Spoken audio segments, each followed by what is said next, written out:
You're listening to Your Brain on Air. The program will begin shortly. Enjoy. Du lytter til din hjerne i radioen. Programmet starter snart. God fornøjelse.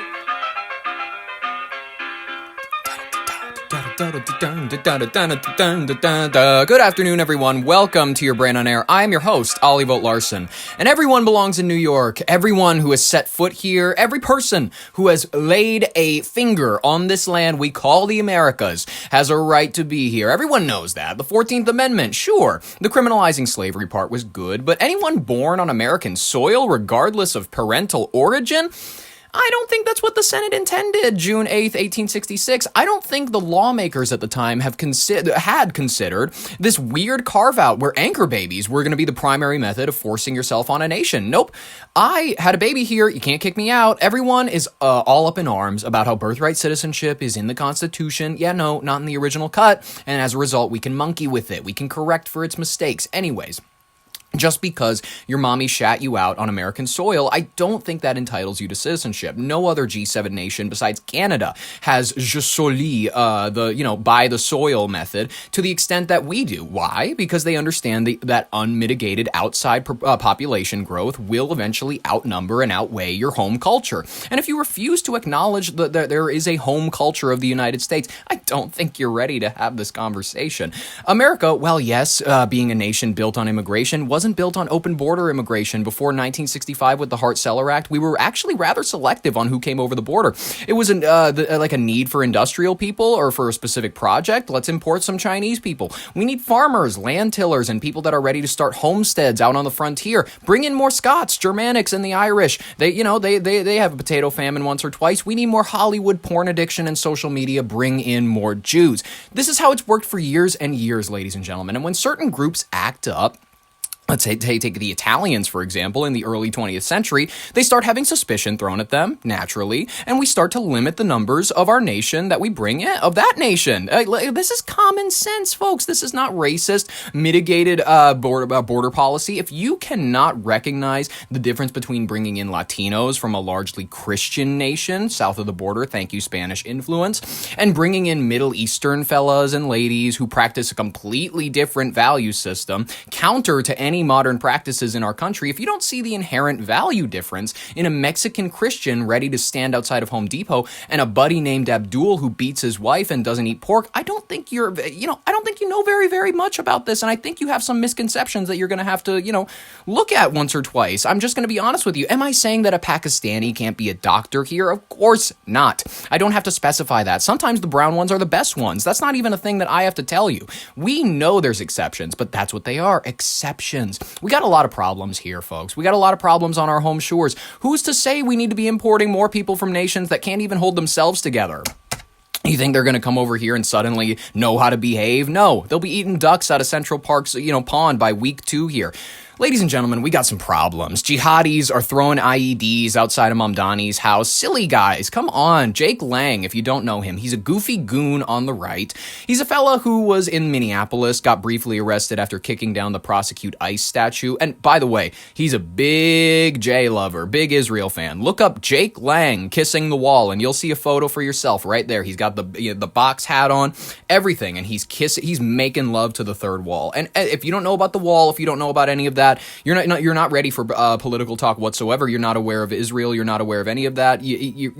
I don't know if this is the show for you. I'm going to be so honest with you. So when you see him think he represents a lot of the right, he's a plant, much like the Minneapolis paid protesters, Renee Good, you know what I mean? These people, they don't represent the left or the right. They represent the nuts who want to fight rather than settle arguments. So, ladies and gentlemen, let's review a couple of these clips, why don't we?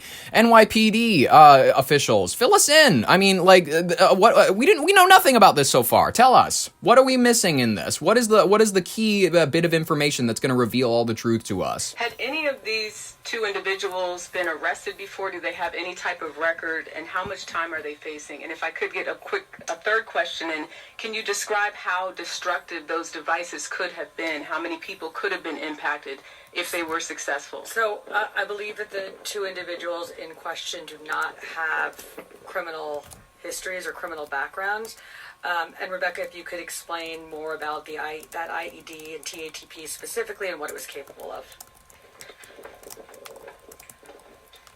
As the commissioner mentioned, TATP is highly dangerous and extremely volatile. Volatile. And the NYPD and FBI bomb squads, bomb technicians did do controlled detonations of the 2 IEDs from the protest, which revealed a significant explosion. It's really important to note that had these IEDs functioned the way the perpetrators allegedly wanted them to, they could have caused death, I'm sure, destruction, extremely dangerous compound, an extremely dangerous place deployed.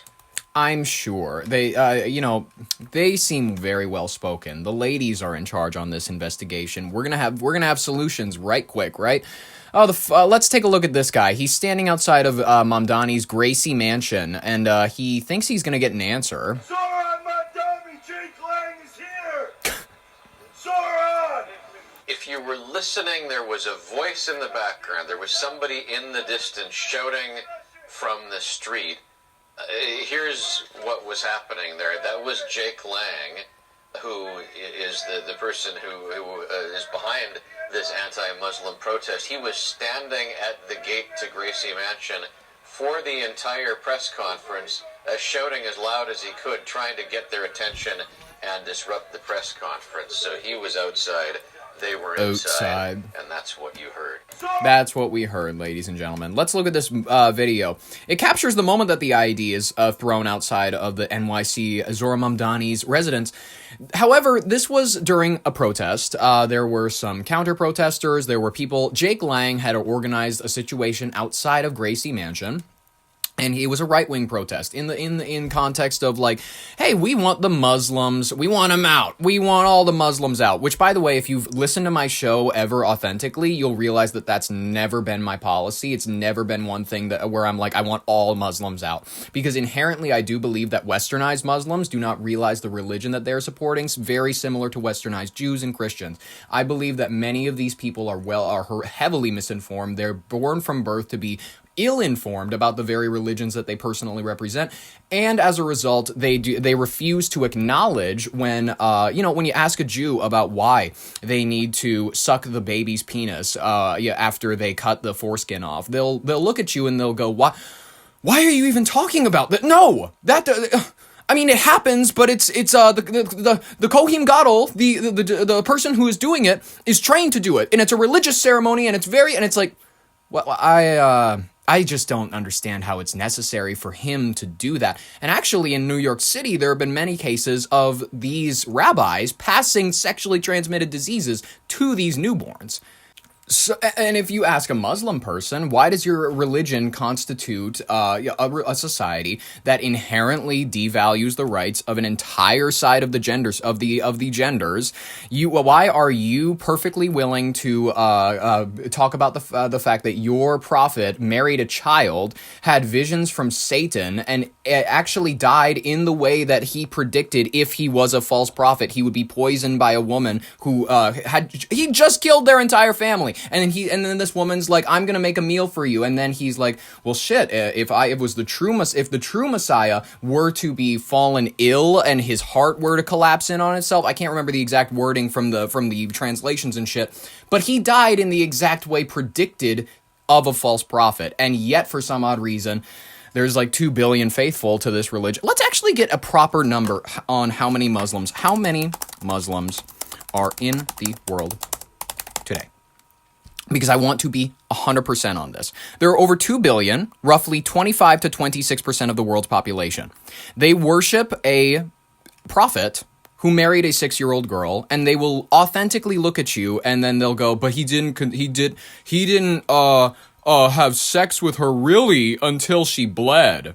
And technically, according to our religion, once a girl bleeds, she is ready. She is a woman. She is fertile. That is how they think. That is how they think. And if you ask them, that's how they'll defend it. They will say that a woman is ready when her body says. Whether or not you like that as a Western person, they don't give a fuck. And guess what? They're going to be coming to your country soon, and they're going to be bringing their values with them. They're going to be bringing their values with them. And if you're not comfy talking about this, if you're going like, oh, Ollie, you're sounding a bit like an Islamophobe, you sound like someone who knows nothing about Islam. Let's look at this video. You're coming to New York to tell people So this is a counter-protester shouting into a bullhorn, and he's screaming about how Jake Lang is not even a New Yorker, and he's coming here telling people who can be in New York. This is ridiculous. We love everybody. We love people of all cultures, and New York City does not tolerate violence except for when it does, like all the time. You know, not just 9/11, but like all the time. And then someone jumps on his shoulder, uses him kind of to like prop themselves up so they can get a better throw. And he, as he's giving a speech about how we need to let more people in, a person shouts Allahu Akbar and tosses an IED in front of the mayor's residence. This is expert illustration of the issues that I see on the left when it comes to open border immigration policy, not questioning culture. Everybody's just kind of equal. The Michael Jackson generation. Don't matter if you're black or white, people, you know what I mean? Let's take a look at this thrilling scene. Belong in New York. We were born and raised in New York, and we want everyone here to stay in New York. We want everyone here to stay in New York. Come from outside and then tell everyone else.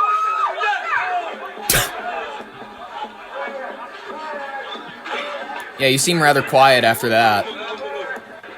That's a consequence, by the way, of you being such a welcoming fella, is you welcome a lot of fellas who rather don't like you. That's quite honest. Quite honestly, ladies and gentlemen.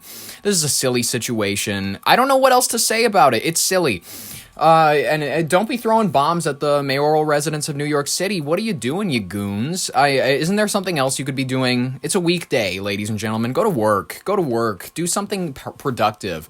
You know what I mean? Be a good goyim and go file papers at some big office building.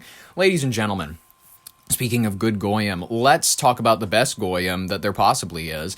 As a matter of fact, he's such a good goyim. He just might be the first Jewish president of Mark Levin. According to Mark Levin, he is the first Jewish president of the United States, and he's honorary Jew, quite frankly. Trump, he says the war with Iran will be ending soon, ladies and gentlemen. If you, by the way, I don't know if you're talking to your parents about this, if how old your parents are, whether they're in their 60s, 70s, whatever.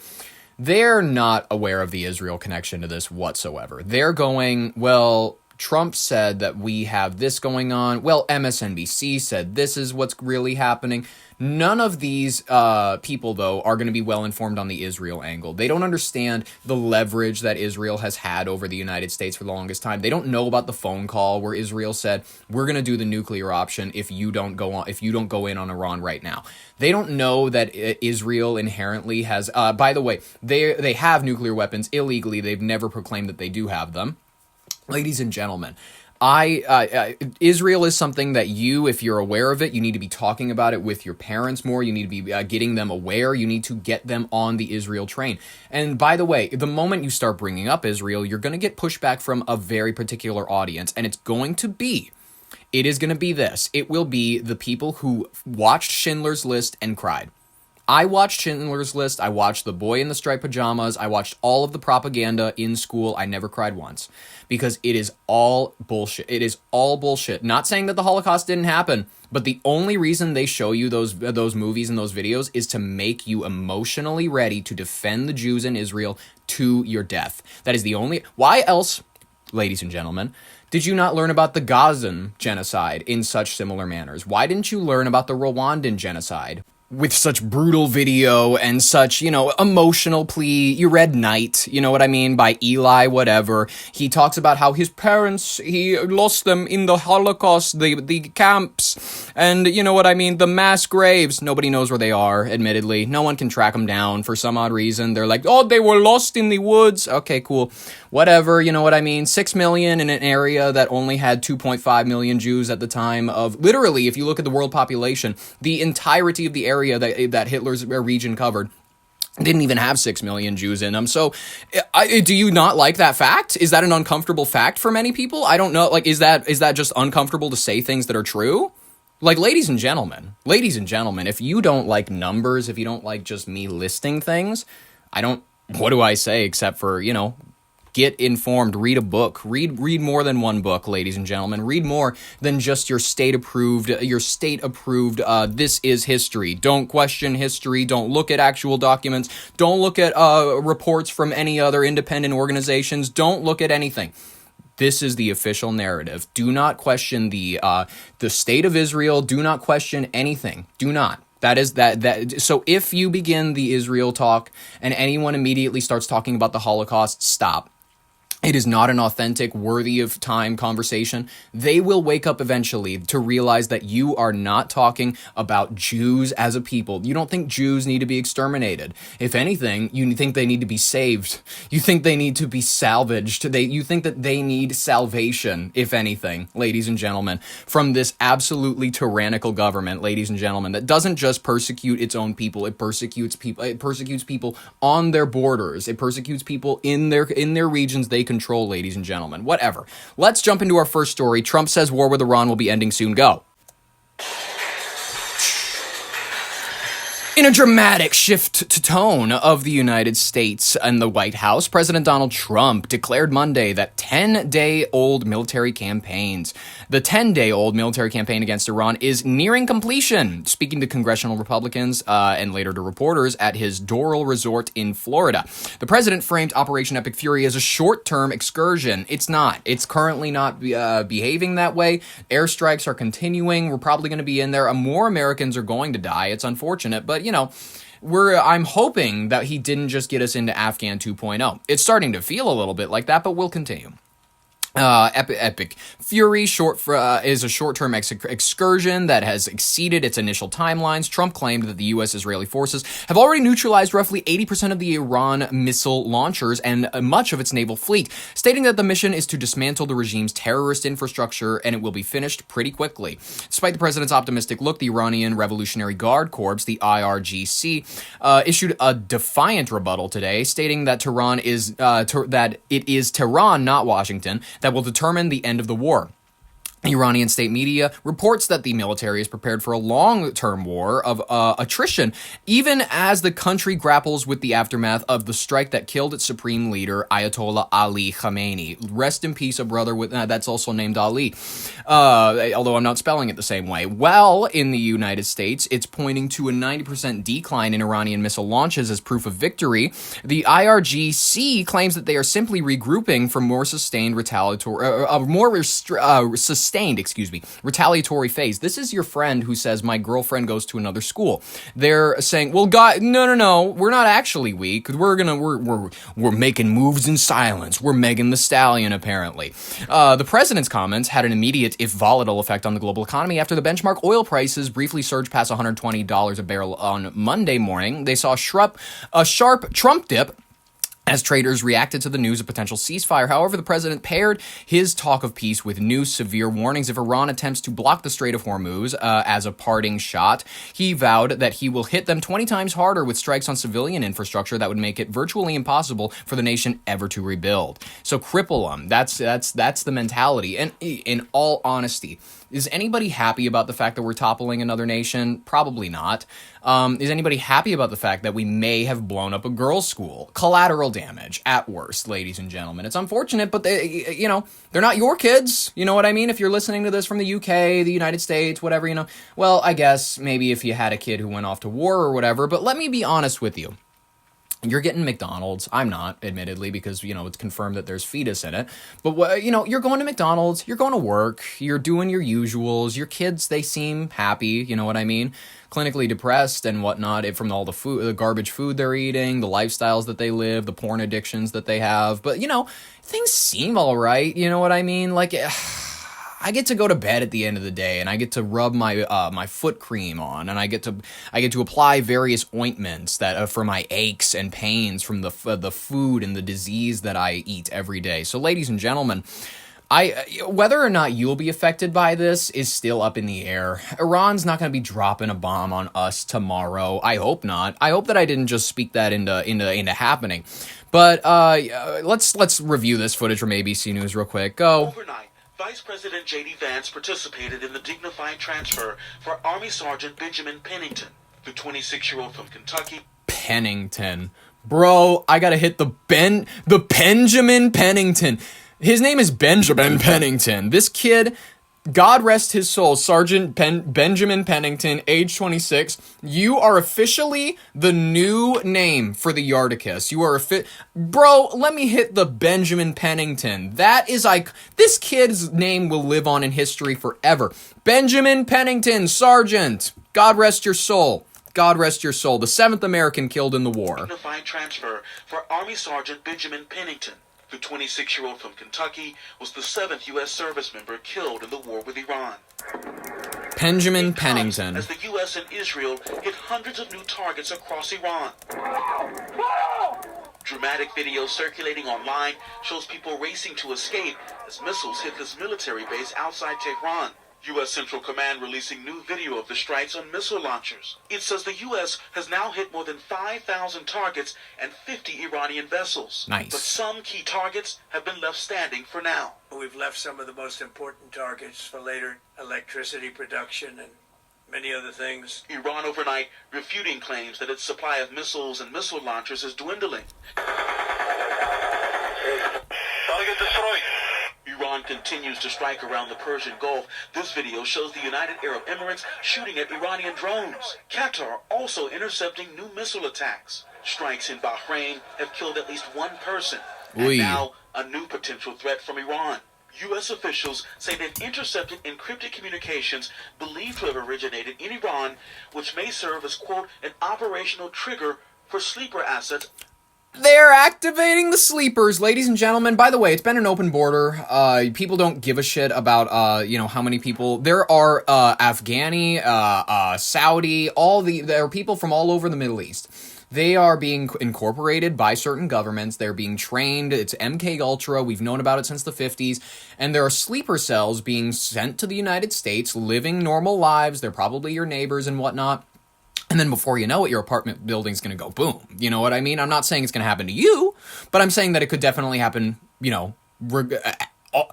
if you live in an apartment building in a major city, there is a not insignificant chance that there is an Iranian sleeper cell probably somewhere in your area working on a bomb as we speak. Am I saying that it's going to happen anytime soon? I'm not saying anything. I'm just saying that this is a reality that we have to live with. If you don't know about the open border, if you don't know about the people coming over on planes, if you don't know about the people who are overstaying their visas, we literally don't even know how many people are in the nation. We're not able to keep track of it even through our airports. So, ladies and gentlemen, when people come to the United States, you can just disappear into a city. No one gives a fuck. No one's going to check up on you. Go get another fake ID. Doesn't matter. You can create a new social security number. You'll figure it out. Go find an infant who died back in 1980. Claim his identity. It's easy. It's not that hard. And many Americans, they'll look at me and they'll go, "You're a schizo. You sound like Alex Jones." And it's like, sorry, bitch. It's been an open border. There's goddamn terrorists coming through our airports every goddamn day. And they're embedding themselves within our society so that they can plan a massive attack on us one day that eventually, it's probably going to shut down the power grid. You're not going to have electricity for a while. There's going to be no food. It's going to be grocery stores getting raided. It's going to test the fabric of our society, and you need to be ready for this. I'm not trying to fearmonger. I'm trying to be legit. Outside the country, law enforcement expressing concern that sleeper cells deployed in the West could be used for retaliation. President Trump says the partial... And then people are going to go, "Well, it's the Trump administration saying about sleeper cells, so it must be bullshit. Sleeper cells can't be real. It's like, that sounds like some bullshit from like a spy movie."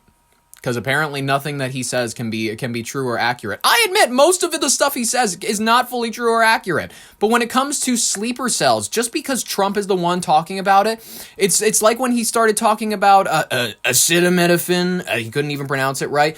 Just because they are warning that acetaminophen can cause issues in pregnancy does not mean they are telling you every person to stop taking Tylenol. I agree that he announced it poorly. Not every communication from the White House is it's going to require some common sense and a little bit of deep thinking and a little bit of knowledge. I'm sorry that we currently have a president who's not able to boil shit down and serve it up to you the way that Obama did so that it was easy and whatever. And like, sure, we blew up that 14-year-old, but it was a collateral damage strike when we were trying to take out this terrorist cell that was embedded in this university. You know what I mean? People are going to what I'm trying to make a point is, don't dismiss the sleeper cell claim just because it's coming from the White House. We've known about sleeper cells for years, and if you dismiss this out of hand, you're just an uninformed partisan person. The shutdown of the Homeland Security Department because of a standoff in Congress is interfering with the U.S. response to those potential threats. We know a lot about them, but the shutdown doesn't allow us to do what we have to do. Meanwhile, the Trump administration is giving mixed messages on the timeline for the war. During an interview yesterday afternoon, President Trump said, quote, "I think the war is very complete, pretty much." But just an hour or so earlier, his Defense Department posted, "We have only just begun to fight, no mercy." Later in the day, Trump saying this. I think you'll see it's going to be a short-term excursion. But at the same news conference, the president suggested... He uses the language that my mom uses when she's like, "We're going to do a little excursion, Ollie. We're going to... If you're free next weekend, me and your father, we were talking about potentially going out to a restaurant, maybe brunch. Your sister's going to be in town. It's going to be wonderful if you'd like to.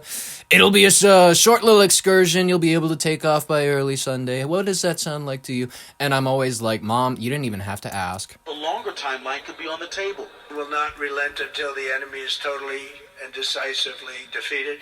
We've already won in many ways. Your sister says she wants breadsticks, so we're thinking of going to Olive Garden or something like that. But we haven't won enough. We go forward more determined than ever. Trump also said he's now... Your father's been getting into seafood lately. I think it's better for him, quite frankly. It's like better than that red meat. I heard that red meat, it's not the best. I've heard it's cancerous. Now considering taking over the Strait of Hormuz, the shipping lane virtually closed by Iran, through which 20% of the world's oil supply travels. Trump last night warning, quote, "If Iran does anything that stops the flow of oil within the Strait of Hormuz, they will be hit by the United States of America 20 times harder." Bitch, they're already setting on fire ships. What are you talking about if? Than they have been hit thus far. Despite the conflicting messages, stocks bounced back late yesterday, and oil prices came back down from wild highs. But gas prices in the U.S. overnight still averaging $3.48 per gallon. I'm giving you the skinny on the Fargo-Moorhead area, once again, as per the usual. Right over the Red River, you go into Minnesota, it's hiked up quite a bit, like 310, it's pretty up there. You come right over the river, you're in like North Fargo, you go to Trollwood, you go to like maybe the Casey's in that area and whatnot. It's like 280 right now. It's pretty legit. And then you head over maybe to Brainerd. I'm hearing some prices that are a little hiked. And then you go down to the cities. I'm hearing that they might tap 5. I'm hearing that they might. I don't know. That's 50 cents higher than a week ago. We're putting an end to all of this threat once and for all, and the result will be lower oil prices, oil and gas prices for American families. The French are also sending warships to the region, which could help boost security for those oil tankers. Still, because of those high prices, UPS has added a weekly fuel surcharge, and shipping companies are starting to do the same. Of course they have, because why not? I don't think this is going to be a brief excursion. I don't think this is going to be something... It's going to be a lethal, long-term campaign. The conflict ends entering its second week. Human and environmental toll continues to climb. The United States is celebrating the precision. International observers are reporting severe air pollution and acid rain over Tehran following the strikes on oil refineries and chemical facilities, with 74% of Americans opposing the deployment of ground troops, according to the latest polls. 74%. I thought that'd be a little bit higher. I thought that'd be at least in the 80s. The Trump administration appears to be betting on a strategy of regime change from the skies, hoping that a quick declaration of victory will satisfy a weary public before the regional instability spreads any further. We're going to continue to follow it as it develops. It's nutty. It's a nutty situation, and it's only going to keep getting nuttier every day. Every day that we cover it. Speaking of which, let's talk about another nutty situation. If you don't know, Rihanna, she's working on her 9th studio album, I think? I don't know. She hasn't made anything good since, You Can Stand Under My Umbrella, Ella. That was, and then didn't she do, like, S&M or something? I know the song's called S&M. I don't know why she repeats herself so many times. It doesn't sound the best. But anyways, someone apparently wasn't a fan of the idea that she is going to be working on her comeback to the music industry. I think it's been over 10 years or something since she made an album. I'm not a historian, you guys. When it comes to the music industry, I had to look up if Michael Jackson dated any white girls. I didn't know about Lisa Marie Presley. I looked that up on the show. It was embarrassing. Anyways, What do we know about the singer Rihanna? Well, we do know that she owns a mansion, Beverly Crest, yes. It's just west of West Hollywood, north of Westwood, northwest of Beverly Hills. And it's kind of, it's not near the Santa Monica Mountains, but it's a little closer to the West Ridge Canyon Back Wilderness Park. Anyways, there it's right next to Bel Air. If you know about Bel Air, the place. Her beautiful mansion, quite frankly. I looked at it. It's a nice property. It's nice enough. It's mid-century modern. It has like the big windows, and it kind of it's nice enough. You know what I mean? I'm not a big fan of the architecture style. I prefer a little bit more. I'm gonna be honest with you, a brutalist. I'm not gonna mind. Like a little bit more concrete.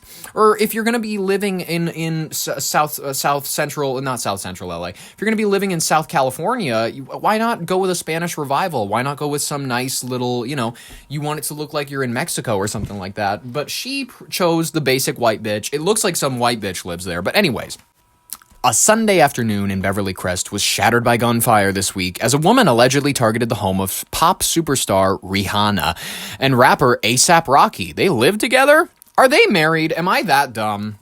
Rihanna, husband. Rihanna is not officially married, but she is in a long-term relationship with American rapper and producer A$AP Rocky. Yeah, do they have kids? A$AP Rocky kids? A$AP Rocky, they have 3 children together. What the fuck are you doing? Born 2022, born August 2023, and born September 2025. Damn, so y'all have been making kids for a while? You've been in a long-term relationship and you say, okay, whatever. I'm just saying, those kids, they're going to eventually need to know who mom and dad are, you know what I mean? I'm not saying A$AP Rocky's bringing other women home. I'm saying that you got to have a clearly defined household. Otherwise, people are just going to go like, yeah, mom could eventually take off, dad could take off. There's no stability. There's nothing like holding that household together. And especially if you're getting shot at every other day, these kids are going to go crazy. At approximately 1:20 p.m. on March 8th, the suspect identified by the LAPD as 35-year-old Ivana Lisette Ortiz, I believe, reportedly pulled up to the gates of the $14 million mansion in a white Tesla. According to the police, Ortiz used an AR-15 style rifle to discharge up to 10 rounds from the vehicle. Damn! Striking the property's front gate and the RV parked in the driveway. At least one bullet reportedly pierced an exterior wall of the house. Shit. The situation was particularly harrowing as Rihanna was reportedly inside the home at the time of the attack. While initial reports were conflicting, investigators now believe the singer and her partner A$AP Rocky and their 3 young children were all present when the shots were fired. Miraculously, no injuries were reported, though neighbors described the sounds of the high-caliber gunfire as jarring and terrifying. These are, by the way, Beverly Crest, Bel Air, white people. They're not used to any noise besides them, suplexing their maid after she, scratches the tile in the bathroom. These are people who make the maid go grab a switch from the tree, kind of like your parents did back in the 70s and 80s. They're like, go pick a switch and you're getting three lashings. These are the types of people. I'm sorry, but it's true. And for the usually quiet, high-security neighborhood, exactly. See, that's exactly what the article says. Following the shooting, a police helicopter tracked the suspect's vehicle south to a shopping center in Sherman Oaks, where Ortiz was taken into custody without further incident just 30 minutes after a 911 call. As investigation is shifting to a motive, a disturbing digital trail has begun to emerge. Ortiz, a Florida native, of course, with a history of domestic battery, she traveled all the way across the country to make this assassination. Damn, she's dedicated. She's got a history of domestic battery arrests. For a woman, that's impressive, quite frankly. If you're able to get your arms around your man, if you're able to, I don't regularly see women who have arms where you go, they could rape. But, there are some women where it's like they can rape. Those are raping arms. Those are holding down bitches' arms. And I think, based on the photos that I've seen of this woman, I think that she's exactly the type that I'm talking about. A recent psychiatric hold under the Baker Act, of course, had allegedly been posting erratic and threatening messages directed at Rihanna on social media for weeks. How did you not catch this? And how did the FBI? We know that you track us. We know you track everything we Google, everything we post, and then you track us. You track her. You do track all of us, but you tracked her making the drive all the way across California into the area where Rihanna lives, and you didn't manage to pin that. You didn't manage to drop a thing. You didn't catch the Al-Qaeda terrorists who did 9/11, so ladies and gentlemen, I don't expect them to catch anything. Or excuse me, the Mossad agents. As the investigation, what's it called? I already read this shit. She's currently, what's it called? One post dated February 23rd, she used a derogatory language to demand that the singer say something to me directly. In others, she made bizarre claims involving witchcraft. Ortiz is currently being held at the Century Regional Detention Center on a massive $10.2 million bail, facing charges of attempted murder. Have you noticed that they will not let anybody out? They'll be like, you killed somebody. You tried to kill a celebrity. $10 million bail. Meanwhile, you get that guy in Las Vegas who got no bail. He got no jail time, and he's on probation for beating up a one-year-old till it died, and it's literally it had such traumatic brain injury, its retinas had ruptured. For some odd reason, we're giving people like that time on the streets, but just because someone was a little obsessed and fired an AR-15 at the home of a singer, just because of that, they get $10.2 million bail. That's ridiculous. You do not see rapists getting this high of bail. This is like, you can only get this if you murdered your entire family. That's the level of bail that we're seeing here. Anyways, what do we know about this woman so far? Let's go. Details tonight about the shooting outside of the home of Rihanna and A$AP Rocky. A 35-year-old woman from Orlando, Florida, is now in custody and booked for attempted murder. We have live team coverage in place for you tonight. Let's begin with NBC4's Alex was there live outside of Rihanna's home there in Beverly Crest. Alex. Yeah, Michael, thankfully no one was hurt here. Police say Ivana Ortiz fired 7 to 9 rounds using an AR-15 style rifle at Rihanna's property. They fired while Rihanna, A$AP Rocky, and their 3 kids were inside the home. Now, the police made a quick arrest here, but I want to step out of the way because their investigation continues. Do you think that the kids are allowed to call him dad, or do you think they're like, no, he is father figure. You do not call him dad. If you're not married, what does your life look like? Do they call them dad? Are you wife and husband? What are you? What does your life look like? I know that people are going, why do you care? Why do you care about their child's stability? I don't care about their child's stability. I'm just asking questions. You know what I mean? And if they don't like the fact that I'm asking questions, maybe they shouldn't live a lifestyle that's questionable. You can see the road is still blocked off right now as they look into this shooting at the home of one of the most famous families in the world. They ain't the Smiths. NYPD detectives returned to Rihanna and A$AP Rocky's home one day after police say 35-year-old Ivana Ortiz fired gunshots at the pop star's property. Our criminalists are going. This girl looks like she works hard. I'm not even gonna lie to you. She's got she looks like she grew up with brothers. You know how some women, they just give off the inflection that they grew up with the brothers were not influenced by their femininity whatsoever. You'll see that sometimes where the brothers will be influenced by them a bit, the girls will be influenced by them. This girl, she grew up getting her head stuck in the dirt. She grew up fighting. She grew up she grew up on the res, you know what I mean? Indian leg wrestling and shit. Fucking shampooing her hair in a lake, you know what I mean? She looks like a tough bitch. Be doing some trajectory analysis. They're going to need the street. NBC4 investigates learned Rihanna, A$AP Rocky, and their 3 kids were inside their Beverly Crest home when the shooting took place around 1:30 Sunday afternoon. Police say Ortiz fired gunshots at the front gate using an AR-15 style rifle. Westfield unit, shooting just occurred. 10 gunshots fired from the vehicle at the gate. LAPD arrested Ortiz 3 miles away at the Sherman Oaks Galleria. Back at Rihanna's Beverly Crest home, a Hollywood tour van It's Rihanna. stopped by to check it out. First of all, we love Rihanna. We pray for her, and we pray for all the celebrities that they're respected, and we do respect their privacy, even though we drive past their houses. Tourists on board were surprised to learn the news. To come and invade their privacy, their safety, and their private space, it's just horrific. It's just horrific to invade people's private space, you say as you ride a car that says, hey, Jimmy Fallon lives here, so-and-so lives here, so-and-so lives here. You pigs. I've never understood celebrity worship culture. If you pay for a tour of the stars, you get to look at Nicolas Cage's house. If you pay for one of those, you're goy slop, peak goy slop, if you're idolizing these big whatever. We'll cover more Oscar shit when we cover Timothee Chalamet and his pretty face. I think people should be respected at their home. After the shooting Sunday, News Chopper 4 shot video of several bullet holes on the gate outside the home. By this morning, those bullet holes were covered up.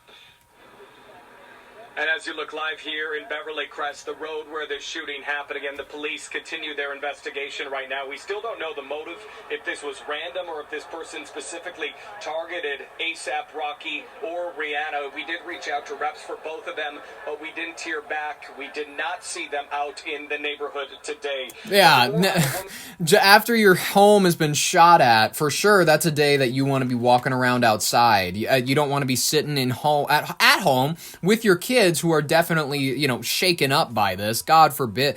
I feel so terrible for the children who were in that house, admittedly. You know what I mean? I already feel bad enough for them that their parents can't figure out what their relationship is. You know what I mean? They can't, you know what I mean? It's like weird. It's like A$AP Rocky. Are you dad or whatever? It's like, what are you? What are you guys? Are you guys in a relationship even? You're allowed to do whatever you want. But if you're at the point where you're having 3 kids with somebody and you're not getting married, or at least you're not even like engaged, you're not interested, there's no talks about it. It's like, that's a questionable way to live. It's like, is he polyamorous on the side? Who was arrested here. I want to send it over to my colleague Karma Dickerson. I like how out of the shooting and their marital status, that's the thing that's interested me more, because admittedly, there's nuts out there, and we really shouldn't give a shit about this any more than we would somebody shooting at some teacher in Iowa's house. You know what I mean? It's like, oh, there's a nut. And maybe she hated the grade that the Miss Valansky gave on her grade. I'm gonna fucking kill that bitch. She gets in the car and then she blasts she grabs her dad's gun that he uses for hunting when he gets a chance to go up to the big country, Montana or something. He takes a trip with his buddies at work, and she grabs her dad's hunting rifle and then shoots at her bitch ass teacher's house and drives off. The Iowa State Police, they eventually pull her over after a long chase. This is like no different. Just because it's Rihanna, just because she sang Under My Umbrella, Ella, just because of that, people care. I don't, and I don't understand the people who do. Whatever. It's cool. It's fun. It's something for me to talk about and fill the time, quite frankly. Go. Yes, Alex, coming to you from the Sherman Oaks Gallery, and that's about 5 miles from where you are right now. Thousands of miles from where the woman was recently living in Orlando. Now, it's not clear, as you mentioned, why exactly she found herself allegedly at the home of Rihanna, A$AP Rocky, and their children, allegedly firing into that home. But it is clear that, at least in some context, Rihanna was on her radar. The white Tesla, as you went on cold water. Bullet holes from a rifle in the megastar's front gate. 10 gunshots fired from the vehicle. The gate could. A manhunt, then an arrest outside of a popular mall.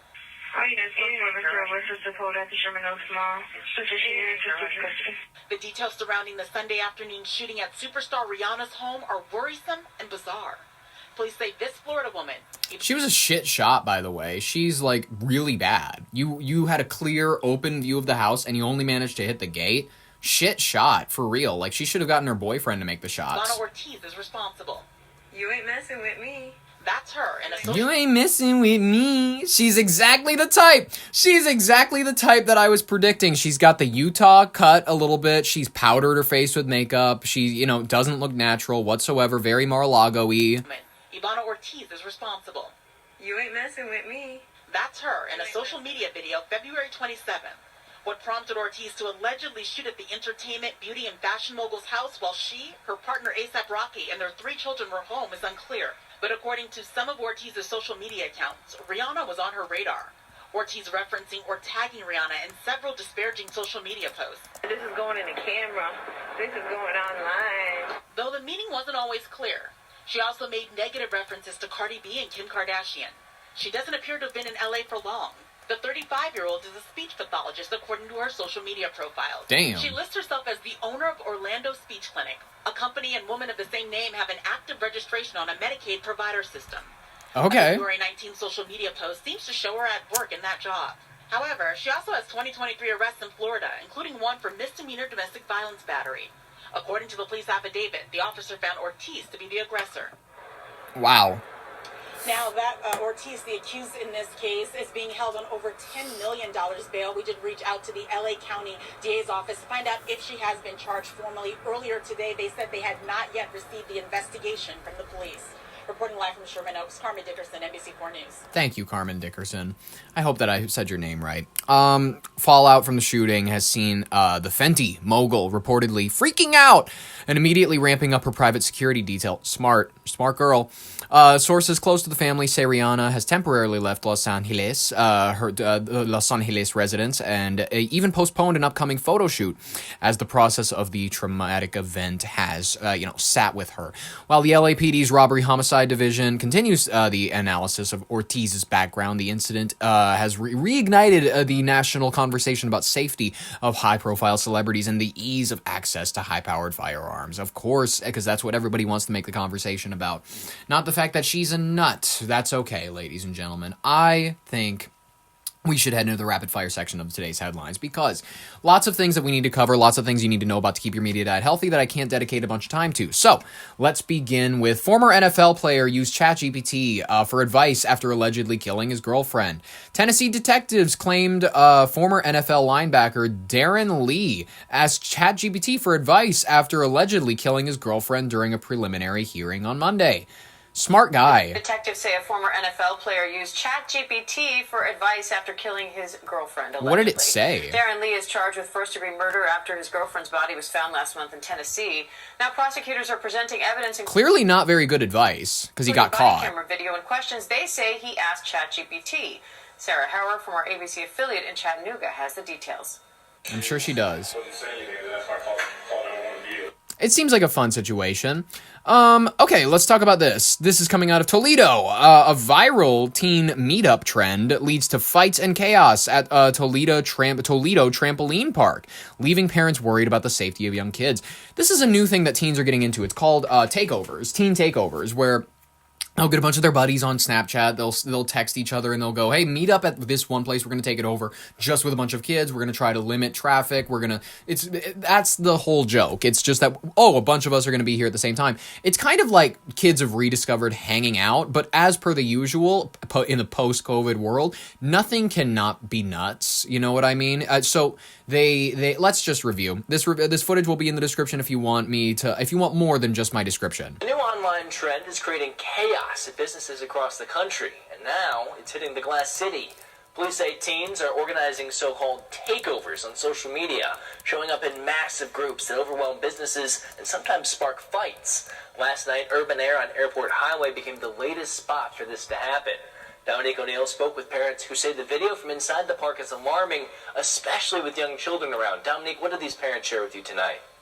Well, Michael, I went to Urban Air this afternoon, and many parents I spoke with today said they were shocked after seeing the video. Some told me they now have safety concerns after bringing their kids there. Video from inside the trampoline park shows dozens of teens crowding the building, with fights breaking out as the situation quickly gets out of control. Urban Air released a statement the next day writing, guest safety is their highest priority, and they're happy no one was hurt. So what you got is a bunch of gang, white and black kids who are running around this little, fun little area that looks like it's designed for, admittedly, like 8-year-olds. And they're just causing a ruckus. There's some kids beating on each other, some girls grabbing each other's hair. It's fun. It's public school behavior. But parents who saw the video say the images are still terrifying, especially when young children are around. That's actually scary because a lot of, like my kid, she's only 4, and I don't want my child to be around anything like that because that look crazy. Some parents say incidents like this are exactly what they worry about when large groups of unsupervised teens gather in places meant for families. It's kind of like, the situation where they're nervous around sleepovers these days. Have you noticed that sleepovers are kind of a thing of the past? I had a few as a kid. I didn't get molested at them like most people apparently did. But parents nowadays, they're talking about, I can't let my kid go anywhere. I can't even let my kid have a sleepover, admittedly. I've heard a few good sleepover stories. And normally, out of a group of kids, there's always one kid who was like, I didn't have a very good time. That's just kind of a sleepover fact, unless it's like with your cousins, unless it's with like a group of people you can really chill with. Otherwise, it's just awkward, it's uncomfortable. Half the time it's for a birthday or something. I tried not to do them very often, admittedly. So maybe that is why I don't have a personally bad experience of them. I know who is having a bad experience right now, though. Timothee Chalamet, ladies and gentlemen. Oscar nominated for his performance playing ping pong. I still haven't watched the film because I just don't want to. I don't want to, and I know that I'm hosting, not hosting, but I'm attending an Oscars party where I have to guess all of the things that are going to win. I don't know how well that's going to go. I'm probably going to ChatGPT this shit. So, Timothee Chalamet, he's in hot water. A lot of people are mad that he told the truth. I don't know. He was like, yeah, people don't really give a shit about ballet, opera, all these old forms of art. He was, by the way, being observant. He was like, he's accurate. He's it's telling the truth. No one, have you met anybody? When's the last time you went to a ballet show? When's the last time you were like, darling, you know what I want to do tonight? I want to sit in the opera house. There has never been a night in your life where you've done that. You would rather go to Hub 41. You'd rather go to Deke's Pizza. There's no people that are saying, let's go get opera tonight. They're going, let's go to the cookie dough place in West Fargo and let's, slovenly eat a bunch of cookie dough that's literally meant for children. Let's see this clip. Best Actor nominee Timothee Chalamet is the main character in a real-life controversy. Leave him alone. After saying no one cares about opera or ballet. Because they don't. I admire people, and I've done it myself, to go on a talk show about, hey, we got to keep movie theaters alive. We got to keep this genre alive. And I don't want to be working in ballet or opera or, things where it's like, hey, keep this thing alive, even though no one cares about this anymore. All respect to the ballet. Matthew McConaughey knew this wasn't going to go over well, so he was like, yeah, get to it, get over it. All respect to the ballet and opera people out there. I just lost 14 cents in viewership. Chalamet made those comments in a CNN Variety town hall with Matthew McConaughey last month. But the clip has spread like wildfire in recent days and ignited backlash from the performing arts community. How are they wrong? Ballet and opera aren't niche hobbies people opt out of for fame. They're disciplines you can only enter if you have the rare ability for them. We don't have the Really? Not that hard, bitch. Aid of second takes, edits, stunts, filters, makeup. And the Seattle Opera. I love how artists being the sensitive types as they usually are. When you say anything about art, it's always the artists that are coming up. But I work with oils and I work with acrylics and we choreograph and they're just rubbing their tits while they do this. They're just all emotional. Oh, my heart aches when people if you really are an artist, you won't give a shit what people's opinion will be because you realize that art does not belong to the artist. Once you release it into the world, it belongs to the rest of the world. That's literally the definition of art. And if you're all heard about how people are taking it or whatever, you're not doing art correctly. You have to do art for the sake of art's sake. Otherwise, you are a poser, you're a fake, you're a loser. Ladies and gentlemen, I love this, that they are going, we do things. No one's saying that you don't do things. He's saying no one gives a shit most of the time about what you do. No one gives a shit about what I do. I got fucking less than 30 subscribers, but I do it for the shits and gigs. That's what we do art for. We do it for ourselves. We do it for the pure essence of creativity. And if you do it because you're like expecting the external world, you're expecting for some reason one of the biggest actors in the world to say, no, what you're doing is also good. What you're doing is also good. You need that validation. You fake artist. You're not honest. You're not a genuine person. You are a phony. You're a fake. You're a loser. And the only thing that you have is this art, which is exactly why you're so oppressed about it. This is the issue with a lot of artists, is that they'll pour the entirety of their identity into being, I'm an artist and I do this and I have literally no other interests, passions, likes, or things that I can talk about with anything.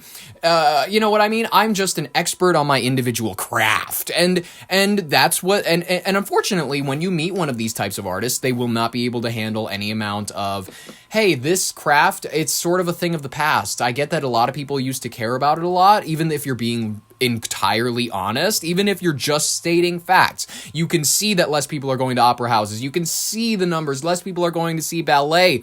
Even if you're just saying facts, people will take it personally. Artists, as per the usual, will take it personally, and they'll go, no, what I'm doing has value.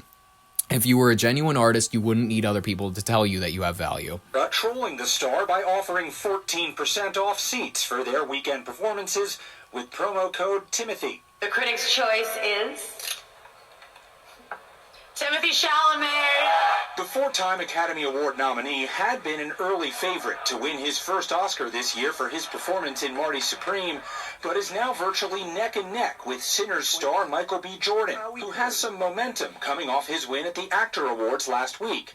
Which he didn't deserve. Sorry, it's Dusk Till Dawn, but worse. The 30-year-old Chalamet is a self-proclaimed arts kid. I grew up backstage at the New York City Ballet. My grandmother danced in the New York City Ballet, my mother danced in the New York City Ballet, my sister danced in the New York City Ballet. The big question now, could this cost Chalamet the Oscar? So why does it matter? He has family who's done it. He understands that it's like, hey, it's a legit craft, but hey, no one gives a fuck.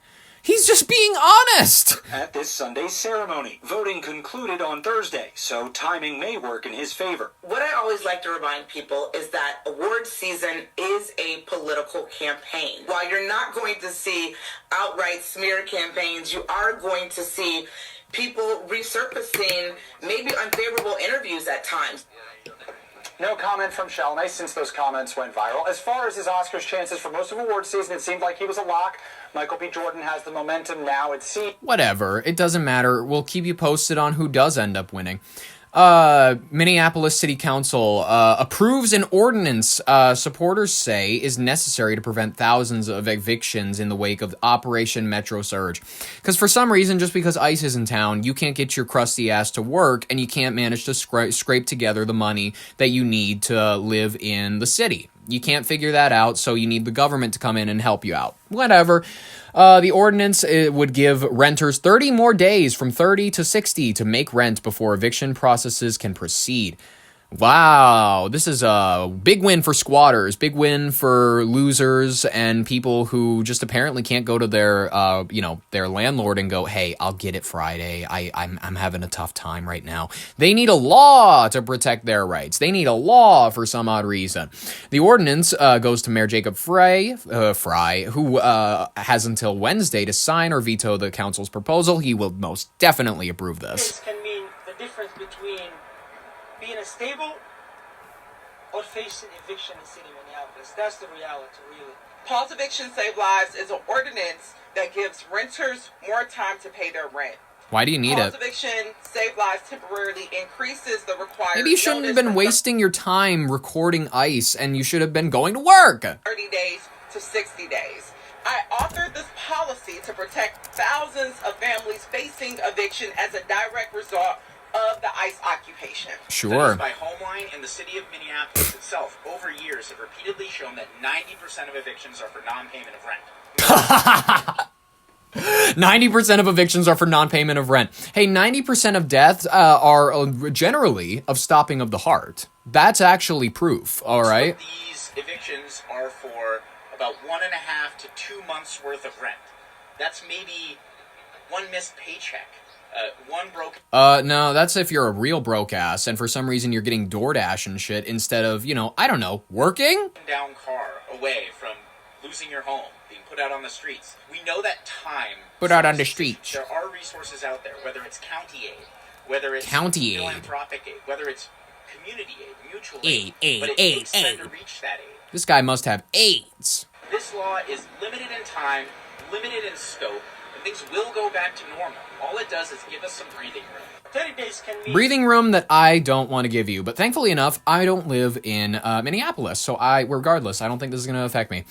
People are pissed because Lanterns looks bad. Yeah, it does. Guys, we're going to engage with Goy Slop a little bit. Obviously, we have to keep certain audiences. HBO Max, they put out the teaser trailer for Lanterns. It looks ass. It looks like really bad, admittedly. It doesn't look, if you are not aware about anything Green Lantern, I can understand you watching it going, yeah, this is great. I enjoy it. I like how it's Yellowstone, but just like people are flying around and shit. It is bizarre. It is not canon. I understand that James Gunn was like, we're going to make a terrestrial version of this. Everything that I've heard from the comic dorks is that all the stories take place in space. It is opposite. You look at all the photos from the inspiration, it's like a rainbow. It's not, there's never a non-colorful shot. And for some reason, HBO thinks they can put out this drab, boring, And Hal Jordan, this people they associate Hal Jordan with being like a mainstay Green Lantern because it's like Clark Kent with Superman. You can't make him, imagine this. Imagine they do Spider-Man and they're like, we're doing a new Spider-Man TV show, except Peter Parker is in his 50s, he's gray, he's wearing like boring clothes all the time, and he's training Miles Morales to be the new Spider-Man. And this might be the last thing that we see Peter Parker in. It might just be Miles Morales from here on out. That's what they're doing with Jon Stewart, where it's going to be this black Green Lantern, because it's probably going to be likely that Hal Jordan dies by the end, because otherwise they wouldn't make him old. And in every other comic adaptation, he is a lot younger. So it doesn't make sense as to why they would make him old. Anyways, it looks bad. Anyone who's excited for it either is a gun-ite, like a gun head, the gun never jams type of a loser, but they'll be woken up to it when they eventually have to watch it. I'm hoping that it's not a bore fest. It looks like Fargo, admittedly. It looks like the TV show Fargo, kind of a crime drama where it's like going to be like maybe a small town mystery, which is dumb. That's a stupid idea for a Green Lantern show. I'm sorry, but it's when you're dealing with something where it's very cosmic in scale, you can't shrink it down to little town and expect people to be very happy with it. Let's look at our final story, because why not? I want to finish it up so you all have a wonderful rest of your day. Yeah, whatever it is you do on a Tuesday, you know what I mean? It's early March or mid-March, whatever you want to call it. Go. Good news. The teen charged in the death of Georgia teacher after alleged prank gone wrong. Yes, a community in Gainesville, Georgia is grappling with a profound tragedy after a popular high school teacher was killed during a senior prank that went horribly wrong late Friday night. A group of 5 teenagers went to the home of 40-year-old Jason Hughes, a beloved man, a math teacher, with a coach at North Hall High School to roll his trees with toilet paper as the students attempted to flee in their vehicles. Hughes, who had reportedly been playfully waiting to catch them in the act, tripped and fell into the roadway, where he was struck by a pickup truck being driven by 18-year-old Jaden Ryan Wallace. The Hall County Sheriff's Office has charged Wallace with first-degree vehicular homicide and reckless driving, while 4 other teenagers face charges of criminal trespass, littering, and that's about it. Despite the severity of the charges, the story has taken an extraordinary turn towards mercy. Hughes' widow, Laura, who is also a teacher at the same high school, issued a heartfelt statement pleading with authorities to drop all charges. What? What are we doing? I expected the chair for these kids. I wanted the chair for these kids. You can't be out there killing math teachers. I've always been the type to say that you shouldn't be running over your teacher's head. I don't care what they did, what they graded you, what shit they gave you at lunch. It doesn't matter. She clarified that there was no confrontation and that her husband was actually excited about the prank, stating that the family is determined to prevent a separate tragedy from ruining the lives of the students like Jason, who dedicated his life to not killing people before this. The loss of Coach Hughes has sent shockwaves through the region, where he is known as a man of deep faith and a devoted mentor who led Bible studies and served as an academic coach for a football team. Local memorial outside the high school has been overflowing with flowers, and a GoFundMe campaign for his wife and 2 young sons, god damn, has already raised over $400,000. Folks, I don't care. I don't care whether or not the widow forgives. I don't care. It doesn't matter to me. It's not, throw the kid in jail. I want to see him rot just because it would make me feel better. That's the take that I think most people are going to have on this, and it's the take that I'm going to throw out because it's a fun one for me. And I'm not affected by this case, so I can say whatever I want about these people. I'm likely never going to meet them in real life. And speaking of real life, speaking of it, ladies and gentlemen, I know that you got to get back to it. I know that you got to get back to the grind, the day, whatever it is you call it. Ladies and gentlemen, I appreciate you sticking around as long as you have. I appreciate you getting your news from here. Fact check me, because, I likely get things wrong. I'm tired and it's early in the morning. Ladies and gentlemen, thank you so very much for listening to Your Brand on Air. I appreciate the view. I hope that you're back at it again. Subscribe, ring the bell if you'd like notifications on future broadcasts. Like if you liked it, do the usual. But in the meantime, I hope you have a wonderful rest of your day. This has been YBOA Larson with Your Brain on Air. Thank you so very much for listening, and bye-bye.